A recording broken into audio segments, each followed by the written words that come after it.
سوچے 4500 سال پرانے اس پیرامڈ کے اندر ایسا کیا تھا جس کو صرف دیکھنے کے لیے ریسرچرز نے ایک روبوٹک کیمرہ پیرامڈ کے اندر بھیجا۔ ایک جگہ پر آ کر روبوٹک کیمرہ رک گیا کیونکہ اب اس کے سامنے پتھر کا ایک سلیب تھا۔ ریسرچرز کا ماننا تھا کہ اس سلیب کے پیچھے ضرور کوئی ایسا راز چھپا ہے جو پچھلے 4500 سالوں سے دفن ہے۔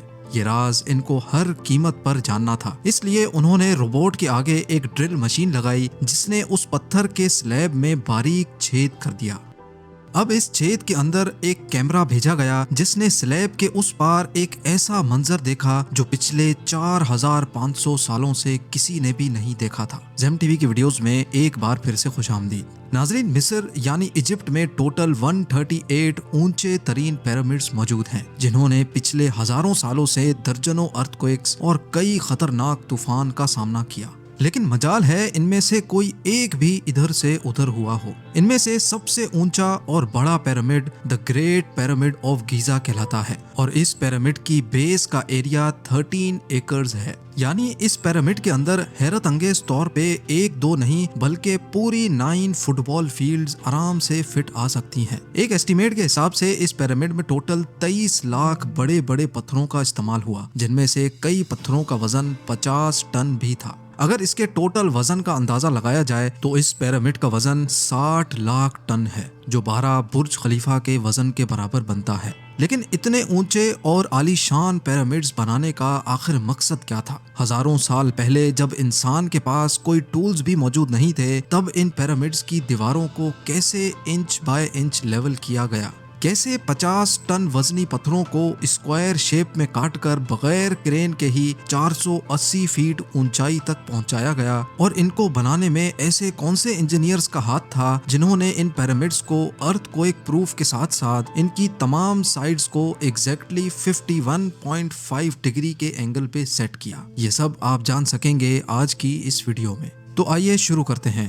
Challenge number 1۔ کئی صدیوں سے مختلف ریسرچ ٹیمز اس پیرامڈ کی کنسٹرکشن ٹیکنیک جاننے کے لیے سر جوڑ کر بیٹھی تھیں کہ آخر اس پیرامڈ کی ہر side exactly north, south, east اور ویسٹ پہ بغیر کمپس کے کیسے سیٹ کی گئی ہوں گی۔ کئی ایکسپرٹس کا ماننا ہے کہ اس ٹائم کے آرکیٹیکٹس نے سب سے پہلے ایسی زمین تلاش کی ہوگی جو لاکھوں ٹن وزنی پتھروں کا وزن جھیل سکے۔ اس کے بعد پولر سٹارز یعنی وہ ستارے جن کی مدد سے ارتھ کے پولز کا پتہ پڑتا ہے، ان کی مدد سے پیرامڈ کی ہر سائڈ کو مارک کیا گیا۔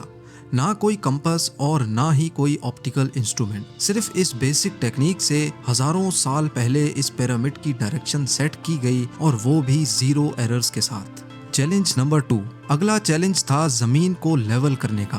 جس 13 ایکڑ کی زمین پر اس پیرامڈ کو بننا تھا، اس کا لیول تھوڑا سا بھی آؤٹ ہوتا تو 23 لاکھ پتھروں کے اس پہاڑ کا کھڑا ہونا بالکل بھی ممکن نہیں تھا۔ اب اس زمین کو لیول کرنے کے لیے اس ٹائم کے انجینئرز کے پاس نہ ہی لیزر لیولر تھا اور نہ ہی ببل لیول۔ ایکسپرٹس کا ماننا ہے کہ کنسٹرکشن سائٹ کی چاروں سائڈز پر کھڈا کر کے اس میں پانی ڈالا گیا ہوگا، اور پھر ایک سائیڈ کے پانی کے لیول سے دوسرے سائیڈ کے پانی کے لیول کو میچ کیا گیا ہوگا۔ جو زمین کا حصہ پانی کے لیول سے میچ نہیں کر رہا ہوگا، اس کو چھینی اور ہتھوڑوں کی مدد سے کاٹ کر لیول کیا گیا ہوگا۔ کئی ایکسپرٹس کا ماننا ہے کہ اینشینٹ ایجپشنز نے اس سمپل ٹول کا بھی استعمال کیا، جس کی دونوں سائڈز پہ لکڑیاں اور اس کے ٹھیک سینٹر پہ ایک رسی سے پتھر بندھا ہوا ہے۔ اگر پتھر زمین سے ٹچ ہو گیا اور اس کی رسی ٹھیک سینٹر لائن پہ آ رہی ہوگی تو اس کا مطلب ہے کہ بیچ کی زمین پرفیکٹلی لیول۔ Challenge number 4۔ اب چونکہ یہ خاص قسم کا پتھر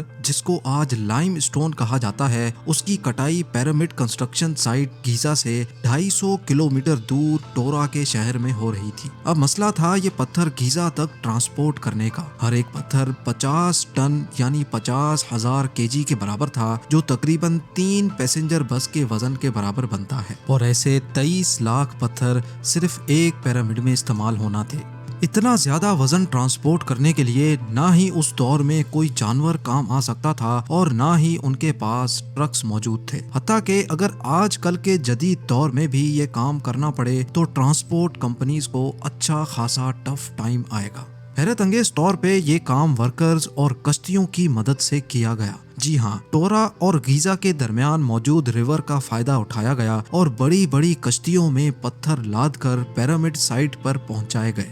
ایکسپرٹس کا ماننا ہے کہ یہ کام اتنا آسان نہیں تھا۔ شپس میں اتنے بڑے پتھر کی لوڈنگ اور ان لوڈنگ میں کم سے کم بھی 500 مزدوروں کی آرمی ایک ہی وقت میں لگائی گئی ہوگی۔ Challenge number 5۔ جو ایکسپرٹس کی ٹیمز پیرامڈ کی کنسٹرکشن پر ریسرچ کر رہی تھیں، ان کو اب اپنے کئی سوالوں کے جواب مل چکے تھے، لیکن ایک بات ان کو ہر وقت ستا رہی تھی کہ لائم سٹون کٹ بھی گئے، ٹرانسپورٹ بھی ہو گئے اور کنسٹرکشن کے دوران ایک کے اوپر ایک لگنا بھی شروع ہو گئے۔ مسئلہ یہ تھا کہ پتھر اتنی اونچائی تک آخر پہنچائے کیسے گئے ہوں گے۔ کئی ایکسپرٹس کا ماننا ہے کہ پیرامڈ کی کنسٹرکشن سے پہلے ہی یہ پلان کر لیا گیا تھا، یا تو یہ اسپائرل ٹریک کے ذریعے اوپر گئے ہوں گے یا پھر زگ زیگ طریقے سے، لیکن یہ بات تو طے ہے کہ 50,000 kg کے پتھر اوپر مزدوروں کی آرمی کی مدد سے ہی کھینچ کر گئے ہوں گے۔ Challenge number 6۔ بات صرف لاکھوں مزدوروں چھینی ہتھوڑے سے لائم سٹون کاٹنے اور اتنے بڑے پتھروں کو ٹرانسپورٹ کرنے کی ہی نہیں تھی۔ اس پیرامڈ کے اندر کمپارٹمنٹس، ان کے اندر جانے کا راستہ اور کئی چھوٹی چھوٹی سرنگیں بھی بنائی گئی تھی۔ باقی سب چیزیں تو ٹھیک تھیں، لیکن ایک چیز ایکسپرٹس کو حیران کر گئی، اور وہ یہ تھی کہ اندر کے کمپارٹمنٹس میں جو پتھر استعمال ہوا تھا وہ لائم سٹون نہیں بلکہ گرینائٹ تھا۔ جی ہاں، گرینائٹ ایک ایسا پتھر ہے جو ڈائمنڈ کے بعد دنیا کا سب سے سخت ترین سٹون مانا جاتا ہے۔ آج کل کے ماڈرن دور میں بھی گرینائٹ بڑے بڑے گرائنڈرز کی مدد کے سوا کاٹا ہی نہیں جا سکتا۔ دنیا بھر سے کئی آرکیولوجیکل ایکسپرٹس کو پیرامڈ کا وزٹ بھی کروایا گیا، لیکن کسی کو بھی اس بات کا سراغ نہیں ملا کہ 4500 سال پہلے ایجپشنز نے گرینائٹ جیسے ٹھوس پتھر کو اتنی صفائی سے کیسے کاٹا تھا۔ آخر کار کئی سالوں کے بعد ایکسپرٹس نے اس مسٹری کو بھی سالو کر دیا۔ ایجپشنز نے گرینائٹ کو اتنی صفائی سے ایک ایسے آرے سے کاٹا تھا جس کے دانت ہی نہیں تھے۔ جی ہاں، بغیر دانتوں والے اس آرے کے دونوں سائیڈوں پر وزن ڈال کر اس کو گرینائٹ پر چلایا جاتا تھا اور بیچ میں بجری ڈالی جاتی تھی۔ ایکسپرٹس کا ماننا ہے کہ اس طریقے سے اتنے بڑے پتھر کو کاٹنے میں 4 مہینوں کا وقت لگ جاتا تھا۔ آخر کار پیرامڈز بنانے کا مقصد کیا تھا؟ ان پیرامڈز کو بنانے میں کتنے مزدور ایک ہی وقت میں کام کرتے تھے؟ اور روبوٹک کیمرہ نے جب پیرامڈ کے اندر پتھر کے سلیب میں سوراخ کیا تو اس کے اندر وہ کون سا منظر دیکھا گیا جو